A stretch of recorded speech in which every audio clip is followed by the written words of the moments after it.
Hello friends, हम सभी को पता है कि 2024-25 का बजट आ चुका है। इस वीडियो में हम ये डिस्कस करेंगे कि कौन कौन से ऐसे सेक्टर्स हैं जिनके स्टॉक्स में आने वाले टाइम में अच्छा मूवमेंट देखने को मिल सकता है। हम डिस्कस करेंगे कि गवर्नमेंट उन सेक्टर्स में कितना इन्वेस्ट करने वाली है, कितना खर्च करने वाली है।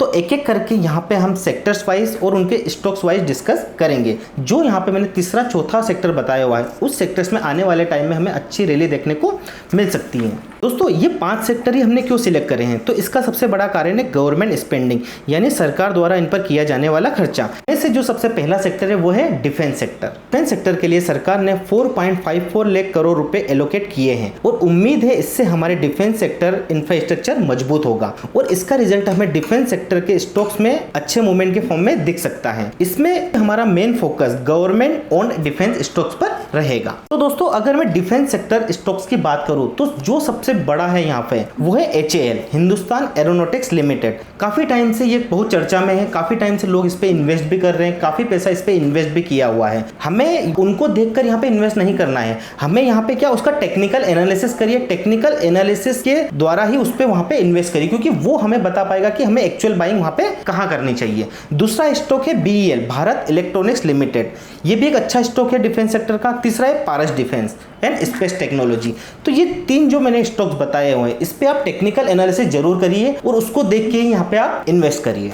जो दूसरा सेक्टर है वो है एग्रीकल्चर एंड अलाइंड एक्टिविटीज, यानी कृषि और उससे संबंधित क्षेत्र। इसके लिए सरकार द्वारा बजट में 1.52 लाख करोड़ एलोकेट किए गए हैं। इसके लिए सरकार का मेन फोकस किसानों के लिए डिजिटल पब्लिक इंफ्रास्ट्रक्चर डेवलप करना है, ऑयल सीड के क्षेत्र में आत्मनिर्भरता हासिल करना है, वेजिटेबल प्रोडक्शन के लिए नए क्लस्टर को डेवलप करना आदि पर है। तो हम इससे ये अज्यूम कर सकते हैं कि एग्रीकल्चर रिलेटेड स्टॉक्स और स्टार्टअप को इम्प्रूविजन का फायदा हो सकता है, तो आप इनके स्टॉक्स पर नजर रख सकते हो। यहाँ पे मैंने एग्रीकल्चर रिलेटेड 3 स्टॉक्स के बारे में डिस्कस किया हुआ है। वो पहला स्टॉक है एग्रीटेक। एग्रीटेक एक अच्छा स्टॉक है, आज भी उसमें काफी मूवमेंट देखने को मिला हमें। दूसरा है मंगलम सीड्स, तीसरा है कावेरी सीड्स। आज भी हमें इन तीनों स्टॉक्स में अच्छी रैली देखने को मिली और आने वाले टाइम में भी यहाँ पे हमें अच्छी रैली देखने को मिल सकती है। जो तीसरा सेक्टर है जिसका काफी टाइम से हम वेट कर रहे थे वो है इंफ्रास्ट्रक्चर सेक्टर। यही सेक्टर है जिस पर सरकार का सबसे ज्यादा फोकस है और हमारे देश को सबसे ज्यादा जरूरत भी है। इसकी इंपॉर्टेंस को समझते हुए सरकार ने इंफ्रास्ट्रक्चर डेवलपमेंट के लिए हमारे देश की GDP का 3.4% यानी 11 करोड़, जो अपने आप में बहुत बड़ा अमाउंट है, खर्च करने का निर्णय लिया है। इसका सीधा प्रभाव इंफ्रास्ट्रक्चर रिलेटेड स्टॉक्स पर पड़ेगा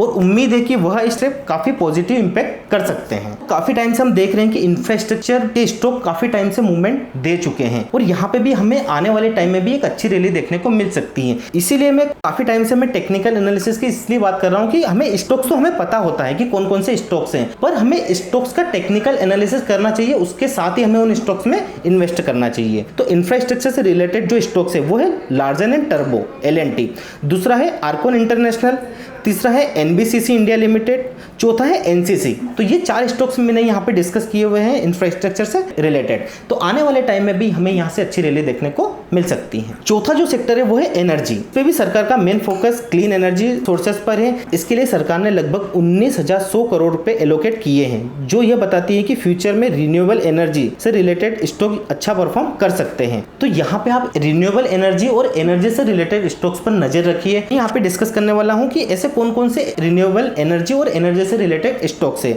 तो सबसे पहला है वो है टाटा पावर, जो कि एक फंडामेंटली स्ट्रॉन्ग कंपनी है।